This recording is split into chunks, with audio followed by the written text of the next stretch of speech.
João, capítulo 17, Evangelho de Jesus Cristo, escrito por João, no capítulo 17. Vamos ler apenas o versículo 2 e 3, por gentileza. Diz assim a palavra do Senhor.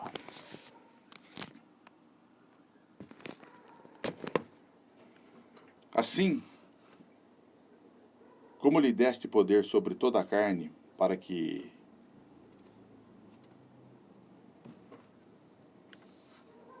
Vou iniciar, irmãos.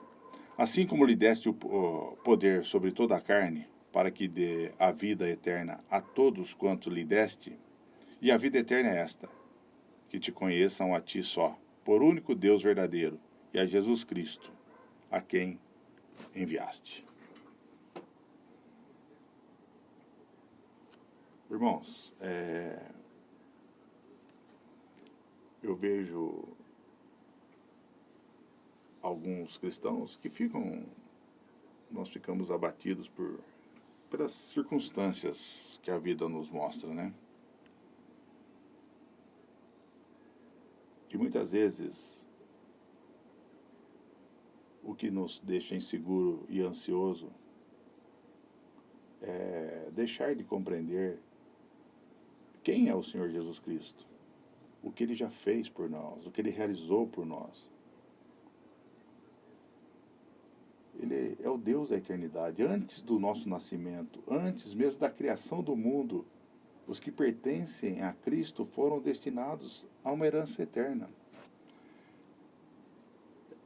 E a compreensão, irmãos, do Evangelho real, ele que faz toda a diferença em nossas vidas. O supremo propósito da nossa salvação é que tenhamos o dom da vida eterna. O propósito da sua salvação não é que você se dê bem nessa vida. É que tenhamos a vida eterna. Veja que esse é o grande objetivo e a suprema explicação de tudo o que foi planejado pela triunidade ou pela trindade santa e bendita. Deus Pai, Deus Filho e Deus Espírito Santo. Essa triunidade perfeita que Deus planejou. O Deus Filho veio e executou. E o Deus Espírito Santo vem e aplica em nós a obra da eternidade. Quando você tem a compreensão disso, irmãos, a sua visão para o Evangelho, ele pode fazer toda a diferença. Sabe por quê? Porque a nossa natureza, em consequência do pecado, nos separou de Deus. Estamos carentes porque estamos mortos em ofensas e pecados. É o que fala lá em Efésios capítulo 2, no versículo 1, que nós estávamos mortos, como os demais. E se nós estávamos mortos, nós temos que receber esse dom. Porque por mais maravilhosas que sejam a nossa moralidade e a nossa conduta, nunca chegarão ao nível da vida eterna. Nunca. E Jesus deixa claro isso quando ele fala sobre João Batista.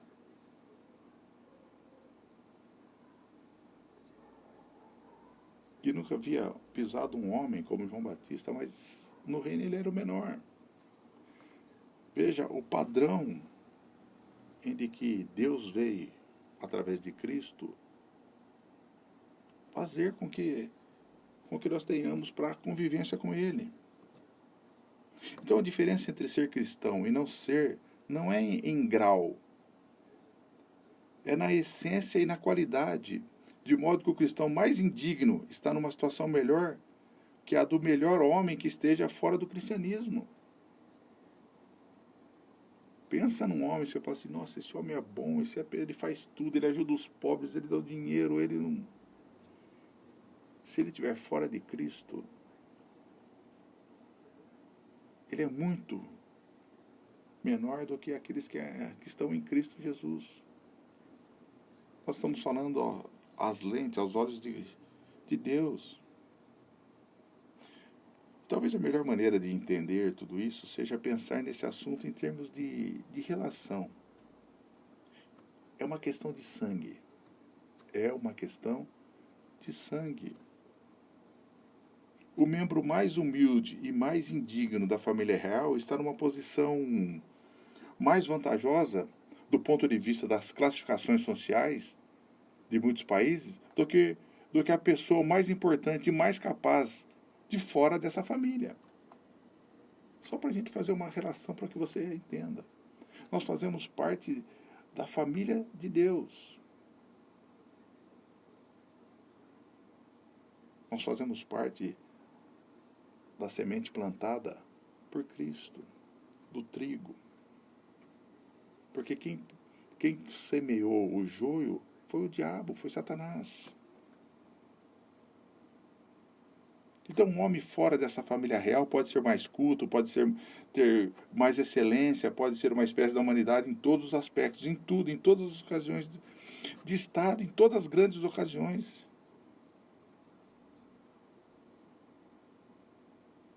Mas ele vem depois do mais humilde, menos digno membro da família real. Para nós vermos o nível de importância que Deus dá para os seus filhos.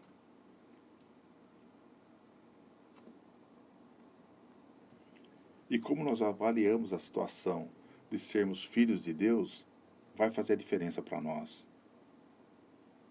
Não é pela sua capacitação, não é por aquilo que você fez, não é por aquilo que você faz, não é como você se comporta.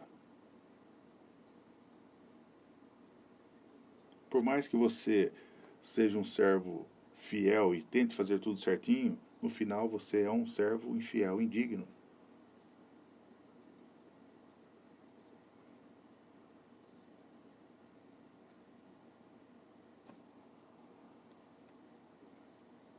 Então, é exatamente isso. Esse termo da relação de sangue é que nós vemos isso precisamente que o Novo Testamento fala sobre o cristão. Ele é alguém que se tornou participante da natureza divina. Ele passou a estar numa relação inteiramente nova. Ele agora tem uma nova natureza, uma nova qualidade, uma nova ordem da vida entrou em seu ser. E quem pode fazer isso? É você? É os seus atos? Não. É somente o nosso Senhor que pode dar a nós. É isso que ele está salientando aqui. Ele pede a Deus que o glorifique, porque diz ele com efeito, abre aspas para Jesus, se não me glorificares, habilitando-me a realizar esta última parte da obra que me cabe realizar, se não me capacitares a ser o portador do pecado, o portador de toda a culpa e de todo o pecado do mundo, a humanidade toda permanecerá morta em ofensas e pecados. Fecha aspas. É isso que Jesus está nos falando. Quando ele faz essa oração sacerdotal nesse capítulo. E nesses 2 versículos que nós lemos. O que o filho está fazendo? O filho está pleiteando com seu pai que o glorifique de modo que ele possa dar a vida eterna.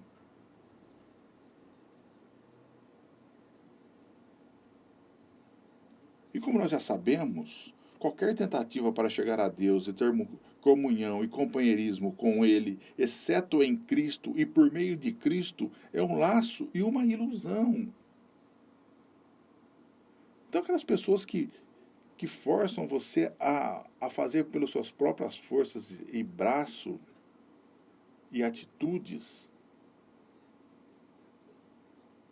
tudo que você conseguir vai ser pelo seu próprio mérito.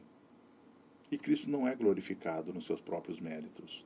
Ele é glorificado, Deus Pai é glorificado através daquilo que o Filho fez, da obra de Cristo.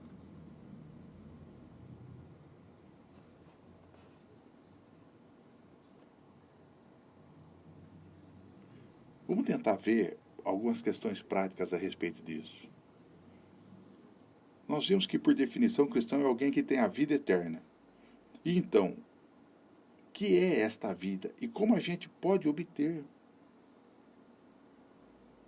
Se você inverter essa segunda pergunta e colocar no lugar da primeira, porque parece que ela é tratada primeiramente nesse versículo que nós lemos. O versículo 3 diz: E a vida eterna é esta, que te conheçam, a ti só, por único Deus verdadeiro, e a Jesus Cristo, a quem enviaste. O que isso significa exatamente, irmãos? É uma definição do sentido da vida eterna, ou é uma descrição da maneira pela qual se obtém a vida eterna. Essas são as duas explicações e exposições possíveis. Vamos supor que, num sentido supremo, é certo dizer que ambas são verdadeiras, e todavia eu vou concordar. Em geral, com aqueles que pensam que provavelmente é uma descrição da maneira pela qual se obtém a vida eterna. Só que o apóstolo João, tem seu estilo pessoal de escrever. Se você começar a olhar os escritos de João, ele sempre expressa as coisas dessa maneira particular. Lembra em João 3,19? Onde ele diz: E a condenação é esta, que a luz veio ao mundo e os homens amaram mais as trevas do que a luz. Se você notar como é exato o paralelo com a declaração que nós lemos, que a vida eterna é esta, que te conheçam a ti só por único Deus verdadeiro, a Jesus Cristo, a quem enviaste. É a mesma forma de expressão, de modo que João 3,19 é provavelmente um guia seguro para a interpretação desse versículo. Eu vou tentar explicar melhor, irmãos. Quando João diz: a condenação é esta, não nos está dando uma definição da condenação. Antes, ele nos está dizendo qual é a causa dela, qual que é a causa da condenação. Que é que a luz veio ao mundo e os homens amaram mais as trevas do que a luz. Então, certamente, esse versículo pode ser interpretado do mesmo modo. O que causa a vida eterna, ou leva à vida eterna, é isto: que te conheçam a ti só, por único Deus verdadeiro, e a Jesus Cristo, a quem enviaste. Que te conheçam como o único Deus verdadeiro, e a Cristo Jesus, a quem enviaste. Ponto. São duas informações importantes para a nossa fé, que vai nortear toda a nossa fé, que vai modificar alguns pensamentos que eu vou tentar, nesses minutos, falar.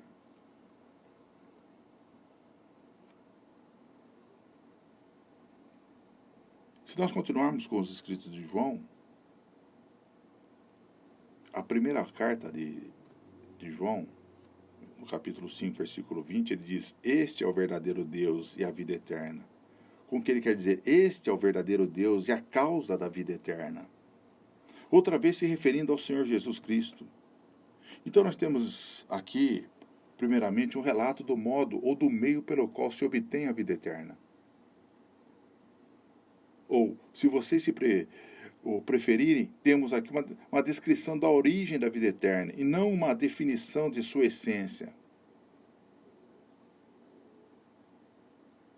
Só que, contudo, irmãos, como eu disse, é muito difícil separar essas duas coisas uma da outra. Aquilo que me dá a vida eterna é a própria vida eterna. Aquilo que me dá a vida eterna é a própria vida eterna. Pois enquanto eu recebo e desfruto o meio de obter a vida eterna, eu estou obtendo ao mesmo tempo. Vocês conseguem compreender isso? Aquilo que me dá a vida eterna é a própria vida eterna. Pois enquanto eu recebo e desfruto o meio de obter a vida eterna, eu a estou obtendo ao mesmo tempo. Veja que quando você conhece o Deus verdadeiro e se relaciona com Cristo, você deixa de ter conhecimento ou começar a orar e adorar e a servir um Deus falso, um Jesus falso. Ao olhar as suas necessidades de maneira diferente.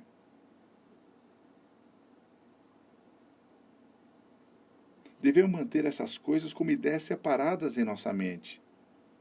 Vamos olhar examinar um pouquinho mais, irmãos. O mecanismo pelo qual nos vem a vida eterna é o que nós temos que ver, analisar. À medida que o fizermos, queira Deus que todos nós possamos compreender que isso não é somente a nossa maior necessidade, mas é também o privilégio mais maravilhoso que nos pode vir a nós, homens e mulheres. Esse relacionamento com Deus verdadeiro, tendo em nós, em nosso ser, a certeza dessa vida eterna, independente do que nós estamos passando, independente do que nós estamos fazendo, independente daquilo que nós vamos fazer.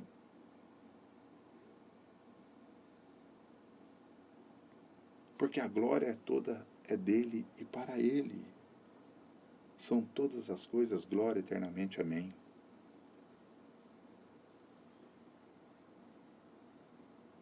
Porque ao nos dar a sua vida eterna, Deus está dizendo que nós podemos ter o direito e a autoridade de nos tornarmos filhos de Deus, para que nos tornemos de fato e de verdade participantes da natureza divina, e para que tenhamos aqui, nesse momento, em nosso curso terreno, e nesses nossos momentos, pequenos momentos nessa vida, passageiros, rápidos, uma lembrança dessa relação com Deus, que nos vai tornar seus herdeiros e co-herdeiros com Cristo.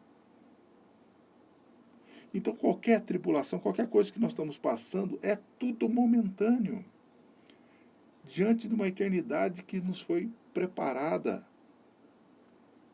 através de Cristo Jesus, através desse relacionamento que nós temos com Cristo Jesus.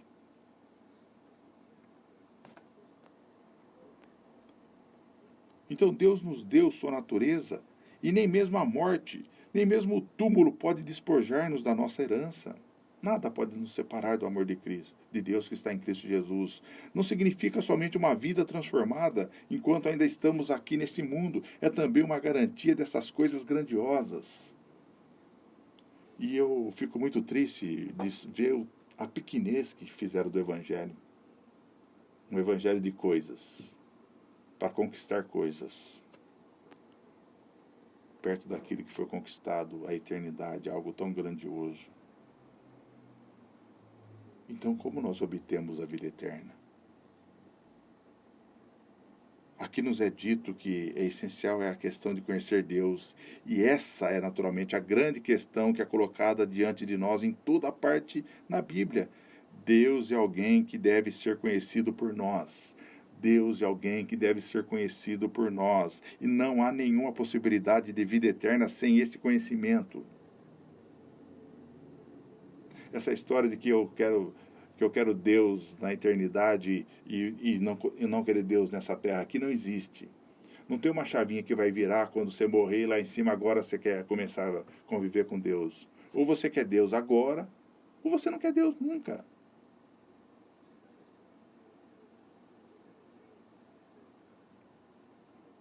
Então não há nenhuma possibilidade de vida eterna sem esse conhecimento, sem esse relacionamento.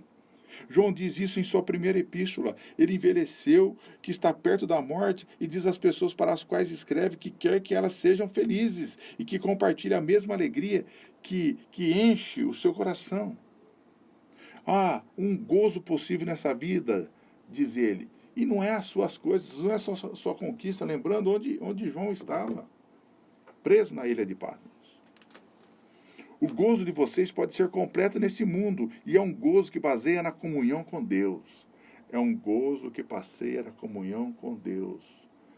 Quando Adão pecou e caiu, ele perdeu aquela comunhão do final da tarde do Senhor vir a ele. Temos uma comunhão maravilhosa para compartilhar, e verdadeiramente a nossa comunhão é com o Pai e com seu Filho Jesus Cristo.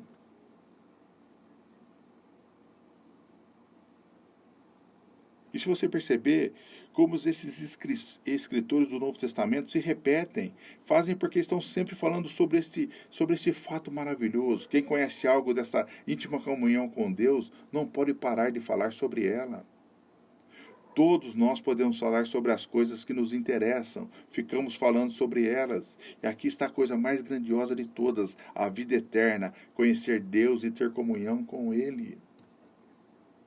Conhecer Deus e ter comunhão com Ele. A comunhão com Ele não é você dobrar o joelho e ficar pedindo. A comunhão com Ele não é você ficar lá só colocando os seus problemas, as suas dificuldades, os seus sofrimentos.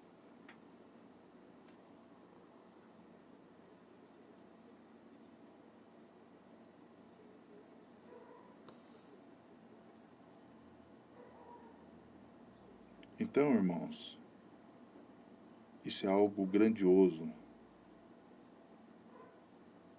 Conhecer Deus e ter comunhão com Ele. Por isso que os escritores da Bíblia ficavam repetindo isso. Então, como nós conhecemos Deus? Aí Jesus divide o tópico em 2 títulos principais. E aí, vamos resumir isso aqui até por causa do nosso tempo. O que ele diz? Jesus diz: a vida eterna é esta, que te conheçam a ti só por único Deus verdadeiro e a Jesus Cristo que enviaste.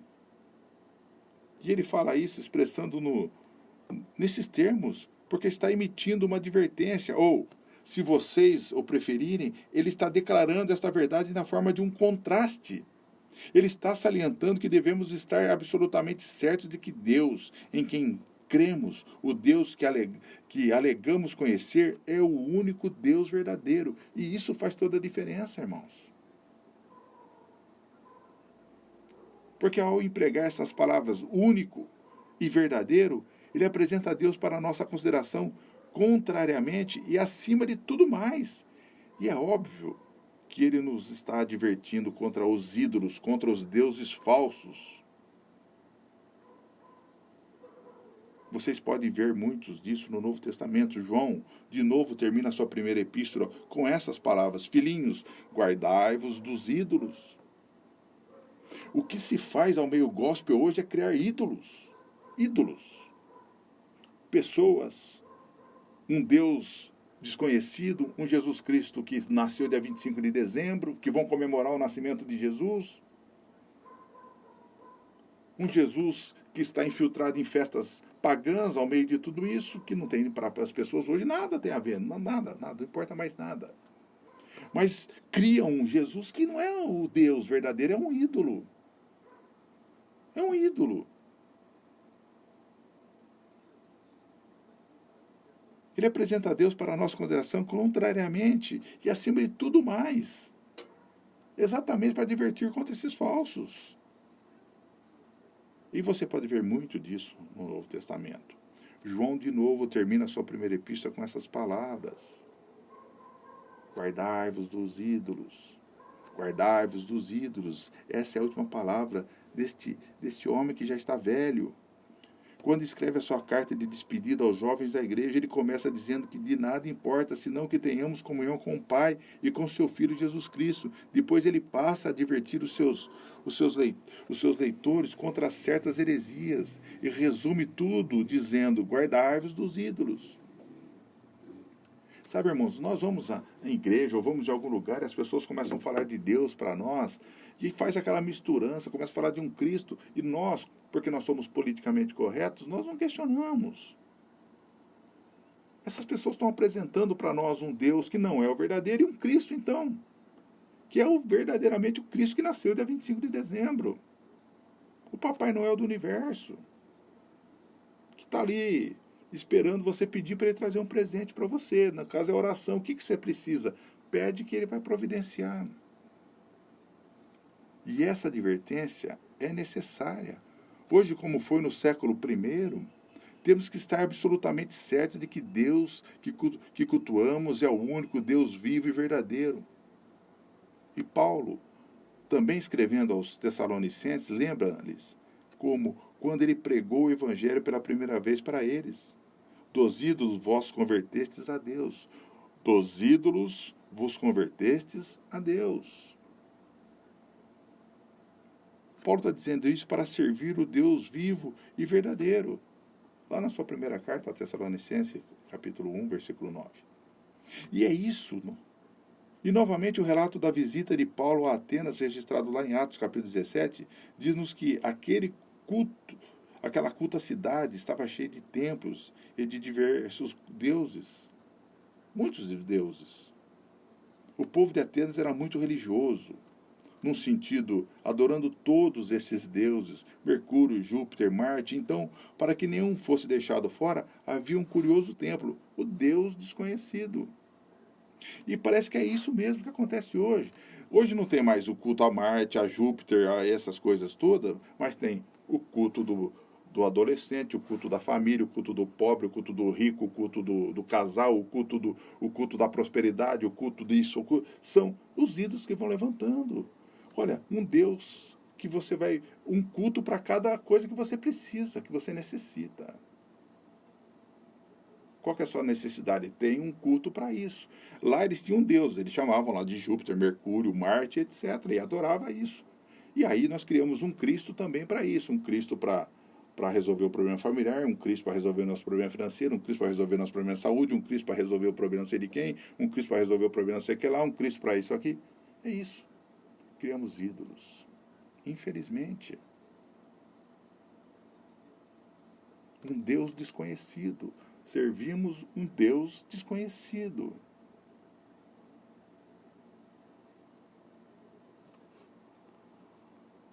E esse é o grande trabalho da Bíblia, expor e manter diante de nós o único Deus vivo e verdadeiro. Para que nós olhamos a Bíblia e acreditamos que a Bíblia é perfeita e inerrante? Porque ela apresenta o Deus vivo e verdadeiro. Está lá. Não precisa de revelação de ninguém.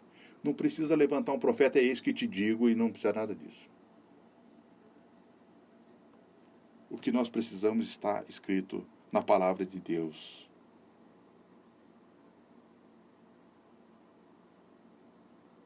E deixe-me repeti-lo. Isso é tão essencial hoje como foi no século I. Não é talvez que estejamos adorando aquelas antigas divindades pagãs, mas hoje temos a tendência de adorar abstrações filosóficas da mesma maneira como aquela gente fazia. E uma abstração é como pegar algo real e transformar em uma ideia. É pegar algo real e transformar numa ideia. Então, criar uma ideia de que Jesus está tão preocupado com todos os nossos problemas que você precisa colocar diante dele para que ele resolva tudo isso para você de alguma maneira. Criamos uma entidade. Criamos abstrações filosóficas e pregamos um evangelho filosófico.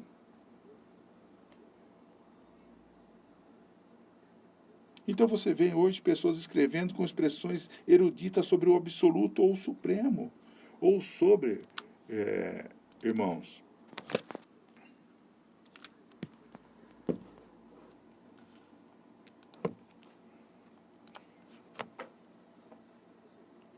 ou sobre a fonte do ser, ou sobre a vida presente no universo. Para muitos, Deus nada mais é que uma pura abstração, nada mais que um conceito filosófico, e quando falam sobre Deus, é sobre uma espécie de X filosófico. Para muitos, Deus é uma grande força ou energia. E a Bíblia constantemente nos adverte contra isso tudo. E como aqui se vê nas palavras do nosso Senhor Jesus a seu Pai, a Bíblia nos está sempre chamando para que compreendamos que há somente um Deus verdadeiro.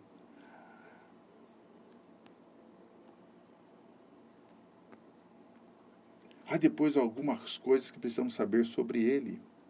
Antes de haver alguma possibilidade de termos comunhão com Ele e antes de podermos receber vida dEle, nós precisamos conhecer.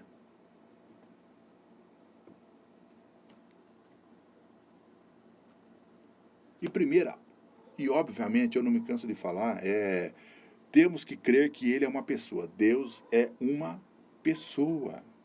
Esse é um conceito muito difícil, contudo, é vital e essencial.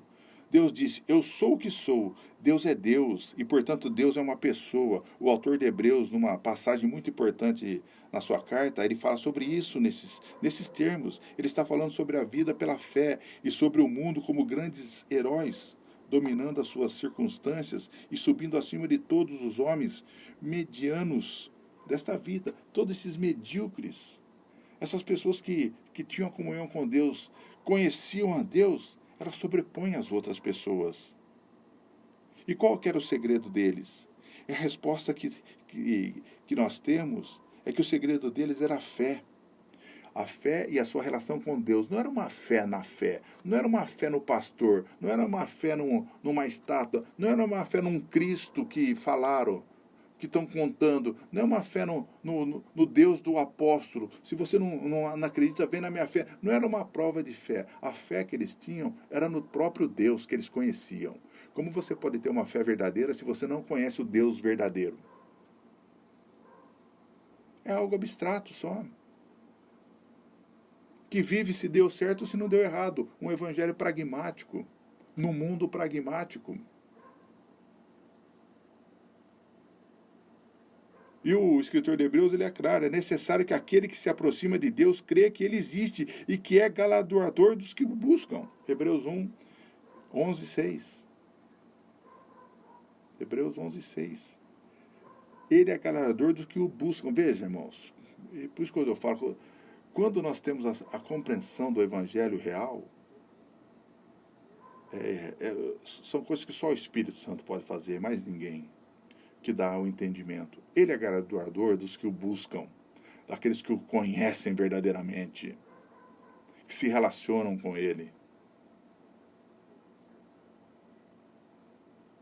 Como a comparação que eu estava fazendo com a minha esposa pela manhã. Quando nós fazemos algo por amor, por conhecer, é diferente de nós fazer algo por obrigação. Você frequentar uma religião por obrigação é diferente de você ter uma religião por amor. Compreender isso vai fazer toda a diferença na sua vida. Quem faz por amor não espera nada em troca. Porque Deus, que nos amou de uma maneira perfeita, incondicional, você acha que Deus espera alguma coisa em troca do que Ele fez por nós? Se Ele esperasse de nós alguma coisa em troca, irmãos. Se Adão, que era perfeito, fez o que fez, imagine nós, mortos em nossos pecados e delitos. Deus, ali nessa oração, está falando para que glorie a Ele, para que Ele seja a vida eterna para nós. E é claro, quando você vier a Deus, é preciso que não venha de maneira errada. Então, esse galardoador é aquele que vai recompensar todos os que o buscam. Deus vai recompensar. E a recompensa de Deus é uma recompensa perfeita de quem sabe o que você verdadeiramente precisa.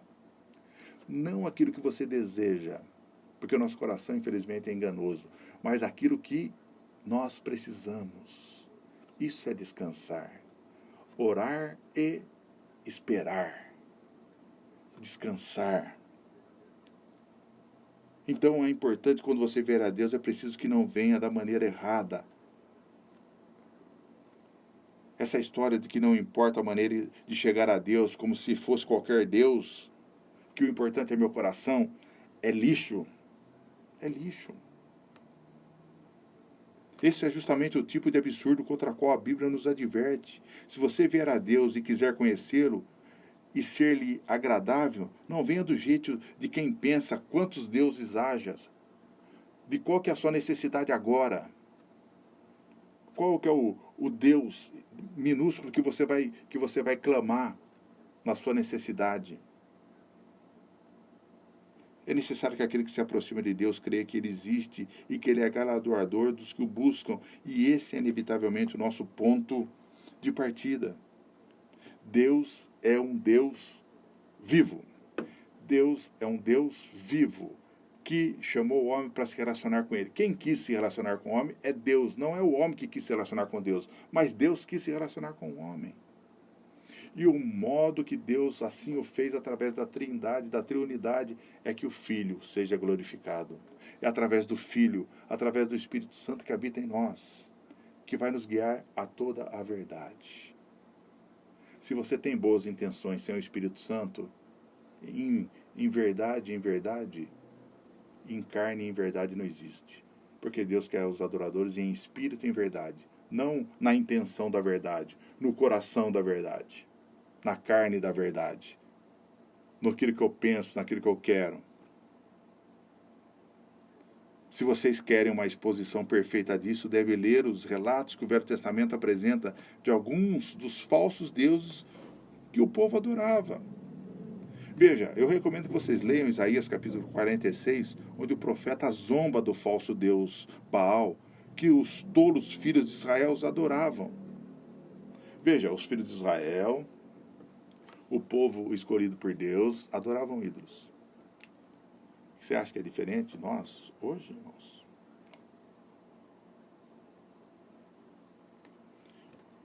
Eles tinham que carregar o Deus de um lugar para outro, porque ele não podia andar. Porque servir a tal Deus, quando vocês têm um Deus que pode carregá-lo, como? E hoje as pessoas acham que elas se relacionam com Deus indo numa igreja. Veja, eu não estou pregando para você não ir numa igreja, irmão. Eu não estou pregando para você ficar desigrejado, não é isso. Eu estou falando que o seu relacionamento não está na igreja. Deus não está num lugar esperando você chegar lá para se relacionar com Ele. Os filhos de Deus são a habitação do Espírito Santo. Se você tem o Espírito Santo, você é filho de Deus. Se você não tem, você não é filho de Deus. Romanos capítulo 8.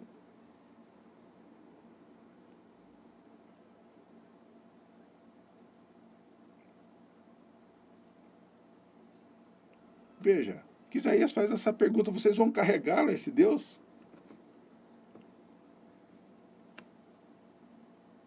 Ou, que dizer da descrição dos falsos deuses que a gente vê lá em Salmos, capítulo 115? Tem olhos, mas não veem, tem ouvidos, mas não ouvem, nariz tem, mas não cheiram, tornam-se semelhantes a eles os que fazem. Tornam-se semelhantes a eles os que os fazem, aqueles que os criam. Quem criou aquela estátua é semelhante a ela. Agora, trazendo para o ídolos, as pessoas são semelhantes ao Deus que elas acreditam. Elas criaram Deus Papai Noel. Elas criaram Jesus que nasceu dia 25 de dezembro. Elas criaram Jesus que suporta e aceita todas as coisas. Da maneira que, o importante é que eu estou lá, o importante é que eu aceitei Jesus, o importante é que eu fui na igreja, o importante é que eu não minto mais, o importante é que eu não roubo mais, o importante é que eu não traio mais minha mulher, o importante é que... Não, irmãos. Isso é importante, sim, para sua casa, para sua família, para tudo, mas não é isso que te capacita. Ou coloca você para que Deus se relacione com você. Esse relacionamento só é feito através de Jesus Cristo, que opera em nós todas as coisas da maneira que Ele quiser. E vai fazendo as mudanças.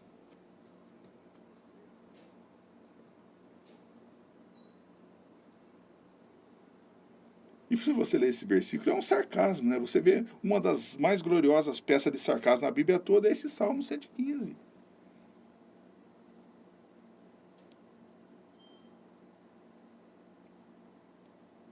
Então, irmãos, para que nós tenhamos essa percepção preliminar dessa mesma tremenda verdade.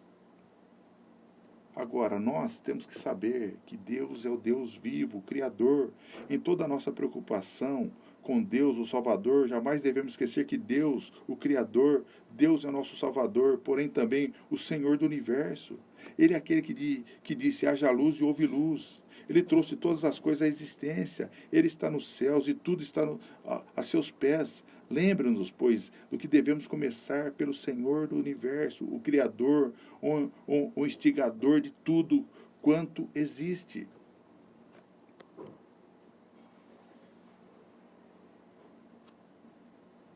Aí você tem o caráter de Deus, Deus é luz. De João, em sua primeira epístola, não há nele trevas nenhuma. Quando nós nos colocarmos de joelho a próxima vez, quando nós formos falar com Deus, antes de buscá-lo e de buscar sua face e esta vida que Ele veio dar, nunca deixe de lembrar dessas coisas, Procure lembrar-se da sua grandeza, da sua majestade, do seu poder. Então prossiga e lembre-se de que Ele é vida, e que Ele é santo, e que Ele é reto e justo, e que o seu semblante é tão puro que Ele nem pode olhar para o mal. Lembre-se de que você está falando com o juiz de todo mundo, e todas essas coisas são salientadas por essa pequena frase: o único Deus verdadeiro. O único Deus verdadeiro. E a nossa oração é: se revele a nós, por misericórdia. Não nos deixe no engano. Não nos deixe no engano da religião, da religiosidade. Que nós queremos servir o Deus verdadeiro, o Cristo. Que não é como aqueles deuses falsos, aquelas abstrações.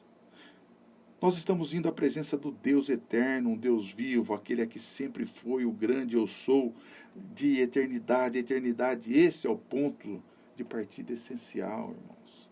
Está terminando, né? Queria ter mais uns 10, 15 minutinhos aqui para concluir essa pregação. Mas o que eu posso falar, eu acho que foi passada a mensagem que nós devemos realmente pelejar com essa revelação e depois, à luz disso, venhamos a Deus crendo que Ele é o que é, não é o que entendemos suas qualidades absolutas, porém compreendemos que estamos falando com aquele que a si mesmo chamou-se Pai e que deseja que venhamos a Ele dessa maneira.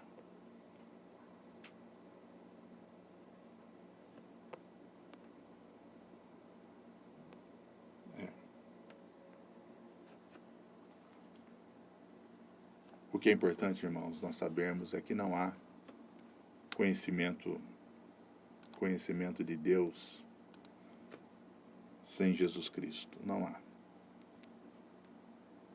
Não há conhecimento de Deus sem Jesus Cristo. Não há conhecimento de Deus sem Jesus Cristo. Por seu intermédio, vem esse conhecimento supremo através de Cristo, verdadeiro e Salvador. Esta é a relação salvífica que nós temos. Portanto, irmãos, isso é a vida eterna. Este é o meio de obter a vida eterna. Que te conheçam a ti, só por único Deus verdadeiro, é Jesus Cristo a quem enviaste. Se conhecemos este Cristo, se cremos nele, temos a vida eterna. Já nos tornamos filhos de Deus. E isso faz toda a diferença em nossas vidas. Você é filho de Deus? Se o Espírito Santo testificou aí no seu espírito, você é filho de Deus. Então se posicione como filho de Deus e se relacione com o seu Pai através do Filho Jesus Cristo e o Espírito Santo que habita em nós. Que Deus te abençoe nessa tarde.